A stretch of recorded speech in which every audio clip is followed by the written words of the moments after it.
বিভক্তি।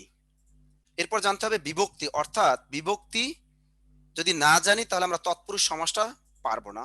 যাই হোক, আমি বিভক্তিটাও একটু আপনাদের দেখিয়ে দিব। তার আগে আমরা একটু দেখি সমাসের যে বিষয়টা আছে, আমরা একটু শিখি। যেমন একটা বাক্য যদি আমি লিখি, যেমন মৌমাছি, কথাটা কি বললাম? মৌমাছি। মৌমাছি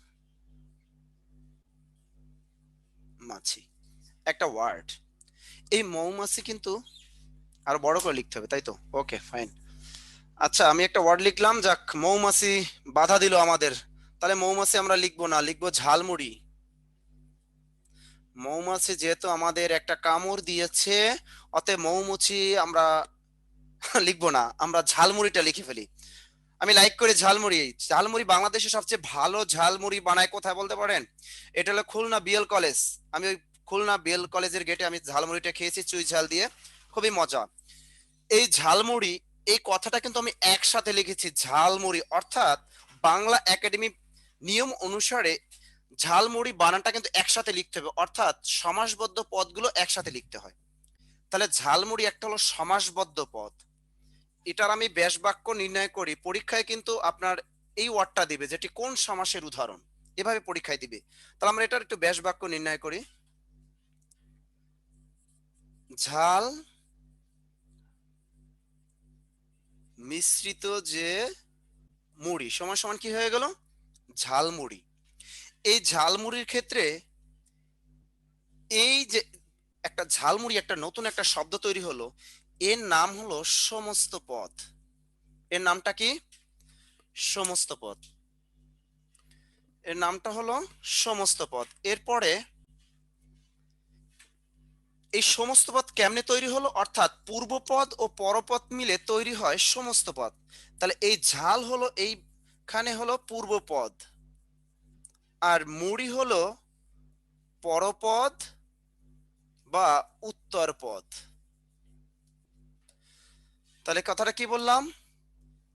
এই ঝাল হলো এ বাক্যে পূর্বপদ, আর মুড়িটা হলো পরপদ। পূর্বপদ ও পরপদ মিলে তৈরি হয় সমস্ত পদ। পরীক্ষা আসতে পারে যে সমাসের ক্ষেত্রে পূর্বপদ ও পরপদ মিলে কোন পদ তৈরি হয়, অর্থাৎ পূর্বপদ ও পরপদ মিলে তৈরি হয় সমস্ত পদ। পরীক্ষায় আসতে পারে সমস্ত পদকে ভাঙলে যে বাক্যাংশ পাওয়া যায় তাকে কি বলে? তাহলে এই সমস্ত পদকে ভাঙলে যে বাক্যাংশ পাওয়া যায় তাকে বলে ব্যাস বাক্য বা সমাস বাক্য বা বিগ্রহ বাক্য। তাহলে তাকে বলা হয় সমাস বাক্য বা ব্যাস বাক্য অথবা বিগ্রহ বাক্য। তাহলে কথাটা কি বললাম? তিনটা অপশন লিখে দিলাম, কিন্তু সমস্ত পদকে ভাঙলে যে বাক্যাংশ পাওয়া যাবে তাকে বলা হয় সমাস বাক্য, বলা হবে ব্যাস বাক্য, বলা হবে বিগ্রহ বাক্য। পরীক্ষায় কিন্তু আসতে পারে, ভেরি ভেরি ইম্পর্টেন্ট একটা প্রশ্ন, যে সমস্ত পদকে ভাঙলে কি পাওয়া যায়। তার সমস্ত পদ ভাঙলে পাওয়া যায় ব্যাস বাক্য বা সমাস বাক্য বা বিগ্রহ বাক্য।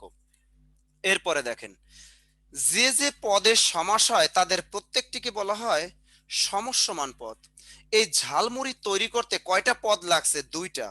এক, কাঁচামরিচ লাগছে, দ্বিতীয়ত লাগছে মুড়ি। এই দুইটা পদ লাগছে। কি কি লাগছে? ঝাল লাগছে আর মুড়ি লাগছে। তার এখানে এই ঝাল আর মুড়ি হলো সমসমান পদ, অর্থাৎ যে যে পদের সমাস হয় তাদের প্রত্যেকটিকে বলা হয় সমসমান পদ। তাহলে এখানে এই ঝাল আর মুড়ি এই দুইটাকে বলা হবে সমসমান পদ। আর এই মিশ্রিত, এটা হলো ব্যাস বাক্যের অংশ, মনে থাকে জানো। এখানে ঝাল আর মুড়ি হলো সমসমান পদ, অর্থাৎ পরীক্ষা আসতে পারে যে যে পদের সমাস হয় তাদের প্রত্যেকটিকে কি বলে? যে যে পদের সমাস হয় তাদের প্রত্যেকটিকে সমসমান পদ বলে। তাহলে আমরা শিখে গেলাম সমস্ত পদ। সমস্ত পদ কিভাবে তৈরি হয়? পূর্বপদ ও পরপদ মিলে তৈরি হয় সমস্ত পদ।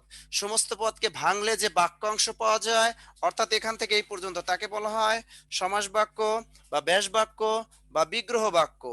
এরপরে যে যে পদের সমাস হয় তাদের প্রত্যেকটিকে কি বলে? সমসমান পদ বলে। এইখানে ঝাল আর মুড়ি হলো সমসমান পদ। আমি আর একটা বাক্য লিখে একটু ক্লিয়ার করে দিচ্ছি। যেমন আমি যদি যেমন বলি 3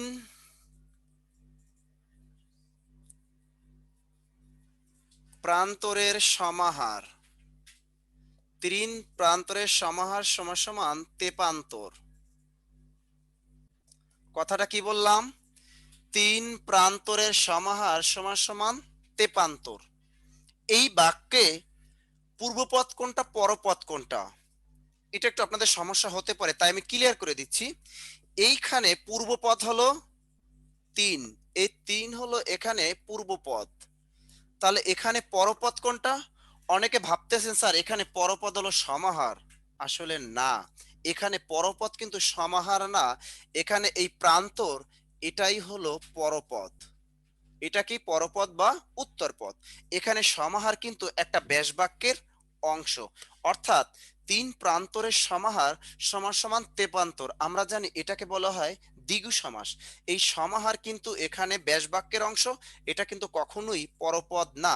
তাহলে 3 সবসময় পূর্বপদ পরপদ আইডেন্টিফাই করা সহজ হলো এখানে তেপান্তর, এর ভিতরে দুইটা ওয়ার্ড আছে, অর্থাৎ 3 আছে আর প্রান্তর আছে, অর্থাৎ 3 হলো পূর্বপদ, প্রান্তর হলো পরপদ। এখানে ঝাল হলো পূর্বপদ, মুড়ি হলো পরপদ। কথা ক্লিয়ার না ভেজাল আছে? আমাকে বলেন বুঝতে পারছেন এই অংশটু? এই আমি যে 5টা বিষয় শিখালাম, প্রতীতি বা আলোচনার বিষয় সমাসের, এই 5টি বিষয় যদি না বুঝে থাকেন আমাকে কমেন্ট করে বলেন, আমি আপনাদেরকে আবার বুঝিয়ে দিব। ক্লিয়ার? Thank you. যাই হোক, আমি যদি আপনাদের শিখাতে পারি তাহলে আমার সার্থকতা, আর আমি যদি আপনাদের শিখাতে না পারি তাহলে আমারই ব্যর্থতা। যাই হোক, আমরা 5টা বিষয় শিখলাম, এবারে আমরা শিখবো যে বিষয়টা লাগে, আমরা বিভক্তিটা একটু শিখবো। আমাদের প্রাইমারি পরীক্ষায় বা বিশেষ পরীক্ষায় সবসময় আমরা দেখি ক্রিটিক্যাল প্রশ্ন করে, তাহলে আসতে পারে যে বিভক্তি কয় প্রকার, একটু বলেন তো কয়জনে পারেন? পরীক্ষায় দিল বিভক্তি কয় প্রকার, এই প্রশ্ন আমি আপনাদের দিলাম। মনে করেন এটা প্রাইমারি পরীক্ষা আসলো বা বিশেষ পরীক্ষা আসলো, বিভক্তি কয় প্রকার? অপশন 1 প্রকার, না সরি 1 প্রকার তো হতেই পারে না, বিভক্তি হলো 2 প্রকার, বিভক্তি হলো 4 প্রকার, বিভক্তি হলো 7 প্রকার, বিভক্তি হলো 9 প্রকার। একটু উত্তরটা দেন তো যে বিভক্তি কয় প্রকার, এটা যদি পরীক্ষায় আসে আপনার কোনটা টিক দিবেন? একটু কমেন্ট করে আমাকে জানান যে বিভক্তি কয় প্রকার, কে পারেন? বিভক্তি কয় প্রকার?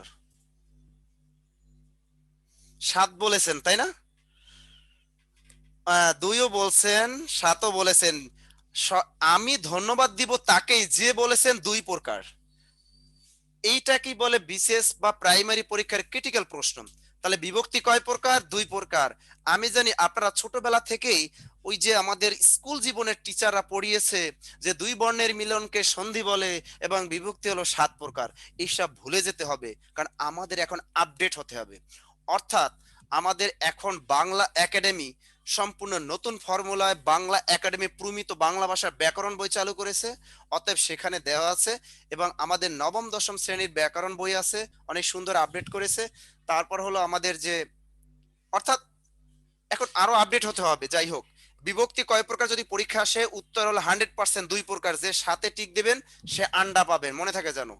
এবারে যদি দেখি অপশনে যদি এই 2 না থাকে, এখানে যদি থাকতো 5, যদি বলে বিভক্তি কয় প্রকার, তাহলে আপনি এখানে সাথে টিক দিয়ে আসতে পারেন, কারণ এখানে অপশনে কিন্তু 2 নাই। যখনই দেখবেন 2 থাকবে তখন আবার সাথে দাগানো যাবে না।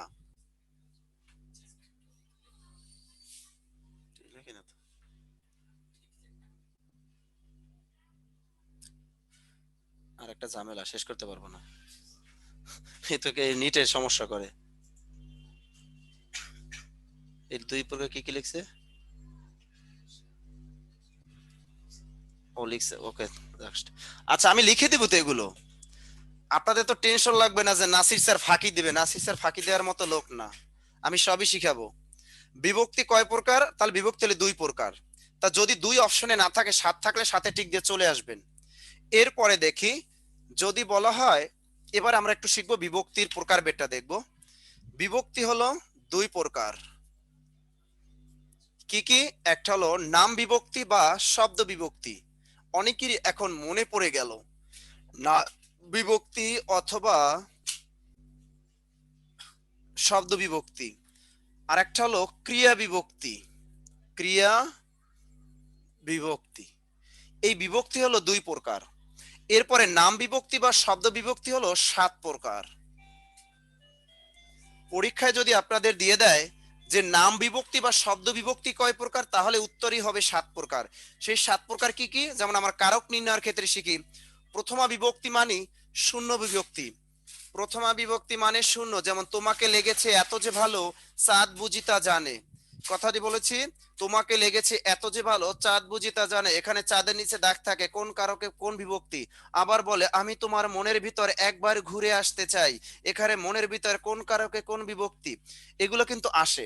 যাই হোক, তোমাকে লেগেছে এত যে ভালো চাঁদ বুঝি তা জানে। তাই এখানে চাঁদ, এই চাঁদের এখানে কিন্তু কোনো বিভক্তি নাই, তার মানে এই চাঁদের কোনো বিভক্তি নাই, এখানে হলো শূন্য বিভক্তি। আর শূন্য বানানটা অবশ্যই এভাবে হবে, অর্থাৎ দন্ত ন, খেয়াল রাখতে হবে। শূন্য বানানটা কিন্তু আমাদের 36তম বিসিএস পরীক্ষা এসেছিল, অতএব শূন্য বানানটা আমাদের একটু ভালো করে খেয়াল রাখতে হবে, এটা কিন্তু দন্ত ন। তাহলে প্রথমা বিভক্তি মানে শূন্য বিভক্তি। আর দ্বিতীয় বিভক্তি কে রে, তৃতীয় বিভক্তি দ্বারা দিয়া কর্তৃক, চতুর্থী বিভক্তি কে রে জন্য নিমিত্ত, পঞ্চম বিভক্তি হতে থেকে যে, ষষ্ঠী বিভক্তি র এর, সপ্তম বিভক্তি এ অ তে এতে। এটা আপনারা পারেন আমি জানি, এটা যারা না পারেন একটু 19 এর বইটা থেকে শিখে নেবেন, এটা সহজ। আমাদের এই সমাস নির্ণয়ের ক্ষেত্রে 6 প্রকার বিভক্তি কাজে লাগবে, অর্থাৎ এই শূন্য বিভক্তি আমাদের এই সমাসের ক্ষেত্রে কাজে লাগবে না, আমাদের শুধু কাজে লাগবে 6 প্রকার বিভক্তি, অর্থাৎ দ্বিতীয় বিভক্তি থেকে কাজে লাগবে। যাই হোক, আমরা শিখে গেলাম। আর এই ক্রিয়া বিভক্তি কাজে লাগবে আমাদের যখন প্রত্যয় নির্ণয় শিখবো আমরা প্রত্যয়, তখন আমরা ওই অংশটা শিখবো। যাই হোক, এবারে আমরা মূল আলোচনায় চলে যাই। এবারে শিখবো আমরা সমাস কয় প্রকার, পরীক্ষা আসতে পারে। সমাসের রীতি কোন ভাষা থেকে আগত? এটা হলো সংস্কৃত ভাষা থেকে আগত হলো সমাস। তাহলে এই সমাস কয় প্রকার? যদি বলে সমাস কয় প্রকার, সমাস হলো 6 প্রকার, আমরা সবাই জানি। যদি বলে বৈশিষ্ট্যের বিচারে সমাস কয় প্রকার, এই বৈশিষ্ট্যের বিচারে সমাস হলো 4 প্রকার। মনে থাকে জানো, পরীক্ষা কিন্তু আসতে পারে প্রাইমারি পরীক্ষায়, যে বৈশিষ্ট্যের বিচারে সমাস কয় প্রকার। তাহলে বৈশিষ্ট্যের বিচারে সমাস হলো 4 প্রকার। এখানে বাদ যাবে কোনটা কোনটা, অর্থাৎ কর্মধারার সমাস আর দ্বিগু সমাসটা শুধু বাদ যাবে এর ভিতর থেকে, বাকি যে 4টা থাকে ওই 4টাই হলো 4 প্রকার। যাই হোক, আমরা আজকে 6 প্রকার সমাস শিখবো। যাই হোক, প্রথমে আমরা সমাস আসলে জিনিসটা কি এটাই তো শিখলাম না। সমাস শব্দের অর্থ 3টা বিষয় আমরা সবসময় মাথায় রাখবো। সমাস শব্দের অর্থ সংক্ষেপণ, একটু ভালো করে শিখবো যাতে আমাদের রিটেন অংশটাও আমরা কভার করে দিতে পারি। সংক্ষেপণ, মিলন, সমাস শব্দ সংক্ষেপণ, মিলন, একাধিক পদের এক পদীকরণ। তা কথাটা কি বললাম? একাধিক পদের এক পদীকরণ। তো সমাসের 3টে বিষয় আমাদের মনে রাখতে হবে। সমাস শব্দের অর্থ হলো সংক্ষেপণ, অর্থাৎ সমাসটা কি করে সংক্ষেপ করে। একটা বড় একটা বাক্য আমরা দেখেছি, যেমন ঝাল মিশ্রিত মুড়ি, তারপর মৌমাছি, মৌ আশ্রিত মাছি, মৌমাছি, এই অনেক বড় ছিল একটা বাক্য, ক্যাট করে হয়ে গেল মৌমাছি একটা শব্দ। তার মানে সমাস শব্দের অর্থ সংক্ষেপণ এবং মিলন হয়, কিন্তু এদের ভিতরে মিলন হয়, মিলে একটা ওয়ার্ড তৈরি হয়। তো সমাস শব্দের অর্থ মিলন, একাধিক পদের এক পদীকরণ। আমরা জানি যে 2টা পদ মিলে হয় মা ও বাবা সমান সমান মা বাবা। আবার আছে বহুপদী দ্বন্দ্ব সমাস, যেমন সাহেব বিবি ও গোলাম সমান সমান সাহেব বিবি গোলাম। এই যে তেল নুন ও লকড়ি সমান সমান তেল নুন লকড়ি, অর্থাৎ এরকম নাক কান ও গলা সমান সমান নাক কান গলা, অর্থাৎ একাধিক পদ থাকে, ওইগুলো মিলে একটা পদ হয়। যাই হোক, সমাস শব্দের অর্থ সংক্ষেপণ, মিলন, একাধিক পদের এক পদীকরণ। মনে রাখতে হবে সমাসে হয় পদের মিলন। সমাসে হয় কি? পদের মিলন। সন্ধিতে হয় ধ্বনির মিলন, আর প্রত্যয় হয় বর্ণের মিলন। কখনই হবে না যে 2 বর্ণের মিলনকে সন্ধি বলে, 2 বর্ণের মিলনে হতে পারে প্রত্যয়। তাহলে সমাসে হয় পদের মিলন, মনে থাকে জানে পয়েন্টগুলা। সমাসে হয় পদের মিলন, সন্ধিতে হয় ধ্বনির মিলন, অর্থাৎ 2টি ধ্বনির মিলনকেই সন্ধি বলে। যখন আমরা সন্ধি শিখবো তখন আমরা এই অংশটা শিখবো, ভালো করে খেয়াল রাখেন। সমাসে হয় পদের মিলন, সন্ধিতে হয় ধ্বনির মিলন। এরপরে এখন আমরা শিখব দ্বন্দ্ব সমাস। সমাস যে 6 প্রকার, তার ভিতরে প্রথমে আসে দ্বন্দ্ব সমাস। তাহলে দ্বন্দ্ব, এই বানানটাও কিন্তু পরীক্ষায় আসে। এই যে দ্বন্দ্ব সমাস, দ্বন্দ্ব সমাস বানানে এই দ, এটা নিচেও ব, এটা নিচেও ব ফলা, ভেরি ভেরি ইম্পর্টেন্ট। এই বানানটাও কিন্তু চাকরি পরীক্ষায় আসে। বিশেষ পরীক্ষায় খেয়াল রাখবেন যে আমাদের কিন্তু চোখ কান খোলা রাখতে হবে, অর্থাৎ আমরা বিস্তারিত পড়বো। দয়ের নিচে ব ফলা থাকবে, আবার নয় দয়ের নিচে ব ফলা হবে, এ হলো দ্বন্দ্ব। পরীক্ষায় আসে দ্বন্দ্ব শব্দের অর্থ কি, আসতে পারে দ্বন্দ্ব কথাটার অর্থ কি। তার মানে আপনি যদি ডিকশনারি খুলে দেখেন, দেয়া আছে দ্বন্দ্ব শব্দের অর্থ মারামারি, বিরোধ। কিন্তু আপনি যখন পরীক্ষায় দিবে তখন বুঝতে হবে যে আমাকে এখানে দ্বন্দ্ব শব্দের অর্থ মারামারিতে টিক দিলে হবে না, কারণ তখন বুঝতে হবে এই দ্বন্দ্ব কথাটা তারা দিয়েছে সমাস থেকে। তার মানে দ্বন্দ্ব শব্দের অর্থ জোড়া বা মিলন, মনে থাকে জানো, দ্বন্দ্ব শব্দের অর্থ জোড়া বা মিলন। এটাও কিন্তু আমাদের প্রাইমারি এবং অন্যান্য চাকরি পরীক্ষা আসছে যে দ্বন্দ্ব শব্দের অর্থ কি, আর দ্বন্দ্ব বানানটাও আসছে, ভালো করে খেয়াল রাখেন। দ্বন্দ্ব শব্দের অর্থ হলো জোড়া বা মিলন, অর্থাৎ আপনাদের জোড়া লাগিয়ে দেবে, ফেভিকলের জোড়া, যার মজবুত, সহজে ছুটবে না। তাহলে আমরা দ্বন্দ্ব সমাসটা এবার একটু চিনবো, যে দ্বন্দ্ব সমাস চেনার উপায় কিভাবে আপনারা দ্বন্দ্ব সমাসটা চিনবেন। পরীক্ষার হলে যেন আমি দেখেই 4টা অপশন দেখেই যেন টিক দিয়ে আসতে পারি, এইটাই দ্বন্দ্ব সমাস, এটাই কর্মধারয় সমাস, এটাই দ্বিগু সমাস, এটাই বহুব্রীহি সমাস। তাহলে আমরা একটু দেখি দ্বন্দ্ব সমাস চেনার উপায়। খাতায় আপনার লেখেন সুন্দর করে যে দ্বন্দ্ব সমাস চেনার উপায়, একেবারে নোট খাতা তৈরি করে ফেলবেন। দ্বন্দ্ব সমাস চেনার উপায়, 1 নম্বরে কথাটা লেখেন, আলাদা ব্যক্তি বা বস্তুকে বুঝাবে। আলাদা ব্যক্তি বা বস্তুকে বুঝাবে। এই একটা পয়েন্ট একেবারে ভালো করে মাথায় ঢুকিয়ে রাখুন, যে আলাদা ব্যক্তি বা বস্তুকে বুঝাবে, পয়েন্টটা কিন্তু কাজে লাগবে। 1 নম্বর পয়েন্ট চেনার উপায়, আলাদা ব্যক্তি বা বস্তুকে বুঝাবে। 2 নম্বর পয়েন্টটা হলো ব্যাস বাক্যে, আমরা ব্যাস বাক্য তো চিনেছি প্রথমে, মনে আছে তো, ব্যাস বাক্যে কি থাকবে, ও অথবা এবংও বসাতে পারেন, অথবা আরও বসাতে পারেন, অর্থাৎ ও এবং আর যে কোনো একটা বসালেই চলবে। আমরা সাধারণত এই ওকে প্রাধান্য দিব, তাই ব্যাস বাক্যে ও এবং আর যে কোনো একটা বসবে। 3 নম্বরের পয়েন্টটা, এটা খুবই গুরুত্বপূর্ণ, উভয় পদের অর্থ প্রাধান্য পাবে। কথাটা কি বললাম, উভয় পদের অর্থ প্রাধান্য পাবে। আমাদের পরীক্ষা আসতে পারে যে কোন সমাসে উভয় পদের অর্থের প্রাধান্য থাকে। পরীক্ষা আসে যে দ্বন্দ্ব সমাসের বিপরীত সমাস বলা হয় কোন সমাসকে। পরীক্ষা আসতে পারে বহুব্রীহি সমাসের বিপরীত সমাস বলা হয় কোন সমাসকে। এগুলো কিন্তু প্রশ্নের ভিতরে নতুন ফ্লেভার নিয়ে আসে প্রশ্নকর্তারা। যাই হোক, দ্বন্দ্ব সমাসের বিপরীত সমাস বলা হয় বহুব্রীহি সমাসকে, আবার বহুব্রীহি সমাসের বিপরীত সমাস বলা হয় এই দ্বন্দ্ব সমাসকে। কারণ দ্বন্দ্ব সমাসে উভয় পদের অর্থের প্রাধান্য থাকে, আর বহুব্রীহি সমাসে পূর্বপদ ও পরপদ কোনটির অর্থ বুঝায় না। যাই হোক, উভয় পদের অর্থের প্রাধান্য পাবে, অর্থাৎ এই কথাটার অর্থ হলো যদি নাউন হয় দুইটাই নাউন হবে, যদি অ্যাডজেক্টিভ হয় দুইটাই অ্যাডজেক্টিভ, যদি ভার্ব হয় দুইটাই ভার্ব হবে, যদি প্রোনাউন হয় দুইটাই প্রোনাউন হতে হবে, সেটাই হবে দ্বন্দ্ব সমাস। যেমন যদি বলি, যেমন দেখা, দেখা শোনা, এটা কিন্তু একটা সমাস। তা দেখা ও শোনা সমান সমান কি, দেখা শোনা, তাই এটা কিন্তু ভার্ব, এটাও ভার্ব, এটাও ভার্ব, অর্থাৎ উভয় পদের অর্থের প্রাধান্য পাবে। মানে মনে রাখতে হবে একই সাথে যেটা দুইটাই ভার্ব হতে হবে। যেমন যে, যে সে, অর্থাৎ যে ও সে, যে সে দুইটাই কিন্তু সর্বনাম। এইরকম যদি হয় প্রেমিক প্রেমিকা, কি হতে পারে, প্রেমিক প্রেমিকা, অর্থাৎ এটাও নাউন, এটাও নাউন, এটাও প্রোনাউন, এটাও প্রোনাউন।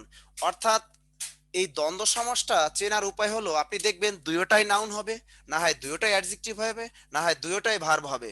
এই কথাটা একটু মাথায় রাখতে হবে। আর উভয় পদের অর্থের প্রাধান্য পাবে, আমি এবার একটু উদাহরণ দিয়ে আপনাদের বুঝিয়ে দিচ্ছি। আমরা জানি দ্বন্দ্ব সমাসের ভিতরে অনেকগুলো প্রকারভেদ আছে। তার ভিতরে আছে মিলনার্থক দ্বন্দ্ব, বিরোধার্থক দ্বন্দ্ব, বিপরীতার্থক দ্বন্দ্ব, অঙ্গবাচক দ্বন্দ্ব, এই যে একশেষ দ্বন্দ্ব, অলুক দ্বন্দ্ব, এগুলো একটু আমরা শিখবো। যেমন পরীক্ষায় দিল কি, দেখেন মা বাবা, পরীক্ষায় দিব মা বাবা একসাথে, কিন্তু এটা দেবে যে এটি কোন সমাসের উদাহরণ। দিবে দুধ ভাত, কি দিল, দুধ ভাত, এটি কোন সমাসের উদাহরণ। কেমনে আমরা পারবো এটা, এটা একটা মা বাবা একটা সমাস, দুধ ভাত একটা সমাস, এরকম ওয়ার্ড গুলো দিয়ে দিবে। আপনি দেখেন মা এটাও নাউন, বাবা এটাও নাউন, দুধ এটাও নাউন, ভাত এটাও নাউন। এটার আমরা ব্যাস বাক্য নির্ণয় করি মা ও বাবা সমান সমান মা বাবা। দুধ ভাত এর ব্যাস বাক্য হলো দুধ ও ভাত সমান সমান দুধ ভাত। এখানে একটু খেয়াল করেন, আমি কি বলেছি, আলাদা পয়েন্টটার সাথে মিলান। এরপরে যদি আমরা বলি সাপ ও বেজি, সাপ বেজি, কথাটা কি বললাম, সাপ ও বেজি সমান সমান সাপ বেজি, এই একটা লিখলাম। তারপর বললাম আমরা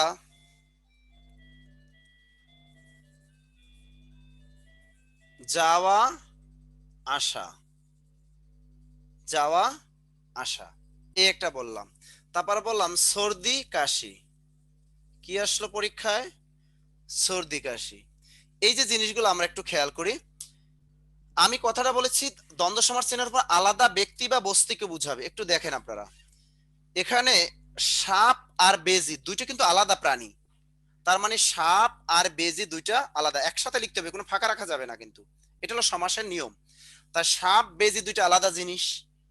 ব্যাস বাক্যে এই ও, ও বসছে ব্যাস বাক্যে, ও আমরা এই বসালাম, উভয় পদের অর্থের প্রাধান্য পেলো, এখানে সাপ আছে এখানে সাপ বসছে, এখানে বেজি আছে এখানে বেজি বসছে, তার মানে উভয় পদের অর্থের প্রাধান্য পাইলো। এখানেও নাউন, এটাও নাউন, এটাও নাউন, এটাও নাউন, তার মানে সংজ্ঞার সাথে আমাদের মিল আছে। মা বাবা এটাও, এখানে মা বসছে এখানেও বাবা বসছে। আবার দুধ, এখানে দুধ বসছে, এখানে ভাত বসছে। এরপরে সর্দি কাশি, এখানে সর্দি ও কাশি সমান সমান সর্দি কাশি, এগুলোকে বলা হয় প্রায় সমার্থক দ্বন্দ্ব। যাওয়া ও আসা সমান সমান যাওয়া আসা, তার মানে বিপরীতার্থক দ্বন্দ্ব। এরকম সাপ বেজি মানে বিরোধার্থক দ্বন্দ্ব, যদি দুইয়ের ভিতরে বিরোধ থাকে। যেমন আমরা বলি আদায় কাঁচকলায়, কথাটা কি বললাম, আদায় কাঁচকলায়। তা যদি বলি আদা কাঁচকলা, কথাটা কি বললাম, আদা কাঁচকলা। তো কথাটা কি বললাম, আদা কাঁচকলা, এখানে আদা কাঁচকলা, তা আদা একটা জিনিস, কাঁচকলা আর একটা জিনিস, দুইটা জিনিস কিন্তু, তাহলে এটাও কিন্তু বিরোধার্থক দ্বন্দ্ব। আদা কাঁচকলা কিন্তু বিরোধার্থক দ্বন্দ্ব, কারণ আদা আর কাঁচকলা আপনি রান্না করে দেখেন কতটা সুস্বাদু হয়, অর্থাৎ তরকারিটা মজা লাগবে না, আবার কেউ আবার রান্না করেন না। তাহলে এই এটা বিরোধার্থক দ্বন্দ্ব। তার সাপ ও বেজি, সাপ বেজি, পরীক্ষায় দেয় ওহি ও নকুল, ওহি নকুল, তারপর দেয় দা ও কুমড়া, দা কুমড়া, তার মানে এর ভিতরে বিরোধ আছে, এই বিরোধার্থক দ্বন্দ্বটা এখান থেকে বেশি আসে। চা ও বিস্কুট, চা বিস্কুট আসে। যাই হোক, আমরা দ্বন্দ্ব সমাসে যে সাধারণ যেগুলো, এগুলো আমরা একটু দেখতে পেলাম। বাহ, দুটো ক্রিয়া যোগে যাওয়া আসা, এটা কিন্তু দুটো ক্রিয়া যোগেও হতে পারে, দেখে শুনে, দেখে শুনে, এটাও কিন্তু হতে পারে। এগুলো সহজ আসলে। আমাদের সমাস কিন্তু 6 মাস, অনেক বড় একটা ক্লাস, আপনারা কমেন্ট করে রাখেন, আমি আপনাদের সবগুলোর জবাব দিব। কিন্তু আমরা আগে একটু শিখে আসি, কঠিন কঠিন বিষয়গুলো আমরা একটু শিখে আসি। একজনে বলছেন দুধ চা, কি হবে, কথাটা কি বলছেন, দুধ চা, দুধ চা। আচ্ছা, দুধ একটা, এটাও কি নাউন, চা একটা কি, এটা কিন্তু একটা শব্দ হয়ে গেল। এই যখন দুধ ছিল একটা আলাদা জিনিস, চা কিন্তু একটা আলাদা বস্তু। যখনই বললাম দুধ চা, তখন একটা মাত্র জিনিসকে বুঝাইলো, এটা কিন্তু দুধ চা একটা হয়ে গেল, এটা কিন্তু দ্বন্দ্ব সমাস হবে না। এই দুধ চা দ্বন্দ্ব সমাস হবে না, কারণ আপনি যদি এটার বিশ্লেষণ করেন, দেখেন তো, যদি বলেন দুধ ও চা সমান সমান দুধ চা, এটা কি হয়, এই দুধ ও চা সমান সমান দুধ চা, এটা হবে না। কেন হবে না, আমি নেক্সট কর্মদ্বারায় সমস্যা শিখাই, তাহলে এর উত্তরটা পেয়ে যাবেন। যাই হোক, এটা পরে আসি, আমরা একটু কর্মদ্বারায় সমস্যা শিখবো তারপরে। যাই হোক, দ্বন্দ্ব সমাস আমাদের শেষ হয়নি। তারপর দুঃসা মনে আছে, ভুলবো না। এই দ্বন্দ্ব সমাসের ভিতরে কঠিন যে দ্বন্দ্ব সমাসটা এগুলো আসে, যেমন আমাদের আসে অলুক দ্বন্দ্ব, যেটা পরীক্ষায় সবচেয়ে বেশি আসে। কথাটা কি বললাম? অলুক দ্বন্দ্ব। এই অংশটা থেকে পরীক্ষায় সবচেয়ে বেশি আসে, এটা অলুক দ্বন্দ্ব। তাহলে অলুক দ্বন্দ্বটা কি? অর্থাৎ যে দ্বন্দ্ব সমাসে কোনো বিভক্তি লোপ পাবে না তাকে বলা হয় অলুক দ্বন্দ্ব। সহজ কথায় মনে রাখবেন, বিভক্তি লোপ পাবে না। লোপ পাবে না অর্থাৎ যে দ্বন্দ্ব সমাসে কোনো বিভক্তি লোপ পাবে না বা হারিয়ে যাবে না তাকে বলা হবে অলুক দ্বন্দ্ব। যেমন আমি কিন্তু বলেছিলাম দুধ ভাত, এই দুধ ভাত কিন্তু মিলনার্থক দ্বন্দ্ব, কারণ দুধের সাথে ভাত আমরা মিল করে খাই। কিন্তু আপনি এই দুধ ভাত যখনই আমি বলবো দুধে ভাতে, তখন এটা এই অলুক দ্বন্দ্ব হয়ে যাবে। এরপরে দেখেন, আমি বললাম দেশ বিদেশ, এটা কি বিপরীতার্থক দ্বন্দ্ব, দেশ বিদেশ। জলে স্থলে, তারপর কি বললাম? জল স্থল। দেখেন, এই যে জল স্থল, এই দুধ ভাত গেল মিলনার্থক দ্বন্দ্বে, দেশ বিদেশ গেল বিপরীতার্থক দ্বন্দ্ব, জল স্থল হলো বিপরীতার্থক দ্বন্দ্ব। কিন্তু যখনই বলবে দেশে বিদেশে, কি বললো? দেশে বিদেশে, হয়ে গেল অলুক দ্বন্দ্ব। জল স্থল বিপরীতার্থক দ্বন্দ্ব, যখনই বলবে জলে স্থলে, জলে স্থলে, তাহলে এটাই হবে অলুক দ্বন্দ্ব। আবার আমরা কিন্তু একটা ওয়ার্ড লিখেছিলাম আদা কাঁচকলা, যখনই বলবে আদা কাঁচকলা, তো আদা আর কাঁচকলা যখনই বলবে তখন এটা বিরোধার্থক দ্বন্দ্ব হয়ে যাবে। কিন্তু যখন বলবে আদায় কাঁচকলায়, আদায় কাঁচকলায়, যখনই বলবে আদায় কাঁচকলায়, তখন এটা আপনাদের হয়ে যাবে অলুক দ্বন্দ্ব। অর্থাৎ যে দ্বন্দ্ব সমাসে কোনো বিভক্তি লোপ পাবে না তাকেই বলা হবে অলুক দ্বন্দ্ব। আপনি খেয়াল করেন, এখানে দুধে এ বিভক্তি আছে, মানে সপ্তমী বিভক্তি, ভাতে এখানে দুধে ভাতে আছে। এখন বলতে পারেন যে স্যার এগুলার ব্যাস বাক্য কি হবে? তাহলে এগুলোর ব্যাস বাক্য হবে দুধে ও ভাতে সমান সমান দুধে ভাতে। দেশে বিদেশে ব্যাস বাক্য হবে দেশে ও বিদেশে, দেশে বিদেশে। তেমনি জলে স্থলে, এই যে জলে ও স্থলে, জলে স্থলে। আদায় কাঁচকলায়, আদায় ও কাঁচকলায় সমান সমান আদায় কাঁচকলায়। তাহলে দেখেন, এই হলো ব্যাস বাক্য। তাহলে এই এখানে আদায়, এখানেও কিন্তু সপ্তমী বিভক্তি আছে, এখানে অন্ত্যেষ্টিয় আছে, এখানে অন্ত্যেষ্টিয়, এখানে দেশে আছে, এখানে দেশে বসছে, এখানে বিদেশে, এখানেও বিদেশে বসছে। তার মানে আমি অলুক দ্বন্দ্বটা বলেছি যে দ্বন্দ্ব সমাসে কোনো বিভক্তি লোপ পাবে না বা হারিয়ে যাবে না, সেটাই হলো অলুক দ্বন্দ্ব সমাস। তাহলে আমি কি বললাম? যে দ্বন্দ্ব সমাসে কোনো বিভক্তি লোপ পাবে না বা হারিয়ে যাবে না, সেটাই হলো অলুক দ্বন্দ্ব। এই অলুক দ্বন্দ্ব অনেকে মনে করেন যে শুধু এ বিভক্তি হবে, না, সপ্তমী বিভক্তি। এই মনে রাখবেন, অলুক দ্বন্দ্বে দুইটা বিভক্তি কাজে লাগে, এ আর একটা হলো অন্ত্যেষ্টিয়া।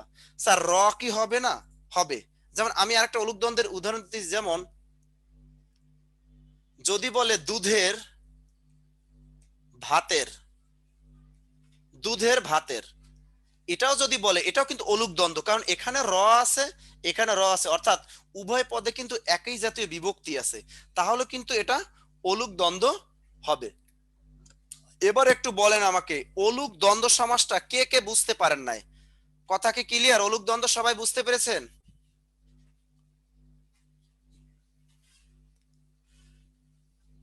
ওকে, thank you. Nazmul Hossain, thank you. জি স্যার, বুঝছি। জি স্যার, জি sir, dear sir, thank you. Jyotipal, okay. Mahbuba Rahman, okay, thank you. এবার আমি আপনাদের কিন্তু দেখতে পাচ্ছি। কাউসার আহমেদ নেত্রকোনা থেকে, তোমাকে তো অনেক চিনি। কেমন আছে তুমি কাউসার আহমেদ? কাউসার আহমেদকে অনেকদিন পরে দেখলাম। যাই হোক, ভেরি গুড, সবাই বুঝতে পারছেন, থ্যাংক ইউ। তাহলে আমরা অলুক দ্বন্দ্বটা শেষ হয়ে গেল। এরপরে আমরা শিখব একশেষ দ্বন্দ্ব আর শিখব বহুপদী দ্বন্দ্ব। তাহলে আমরা একটু একশেষ দ্বন্দ্ব বহুপদী দ্বন্দ্বটা একটু শিখে আসি। বহুপদী দ্বন্দ্ব, এটা আমাদের পরীক্ষায় আসে যে বহুপদী দ্বন্দ্বটা কি। তাহলে বহুপদী দ্বন্দ্বটা হলো এটা সহজ কথায় দুইয়ের অধিক, কথাটা কি বলেছি, দুইয়ের অধিক, দুইয়ের অধিক পদ থাকবে। এটা চেনার উপায় হলো দুইয়ের অধিক পদ থাকবে। এ হলো বহুপদী দ্বন্দ্ব সমাস চেনার উপায়। এখানে কিন্তু বানিয়ে দিতে পারে। আমি একটা বইয়ের উদাহরণ দিই, তারপর আমি বানিয়ে দিব। যেমন পরীক্ষায় বইয়ে আছে নাক কান গলা, এরকম দিয়ে দেবে যে নাক কান গলা এটি কোন সমাসের উদাহরণ। তাহলে নাক কান গলা এটি হলো বহুপদী দ্বন্দ্ব, কারণ দুইটার অধিক পদ আছে এখানে। কিন্তু নাক কান গলা যদি একটা কমিয়ে দিত নাক কান, তাহলে কিন্তু এটা কিন্তু নাক কান, নাক কান, নাক ও কান সমান সমান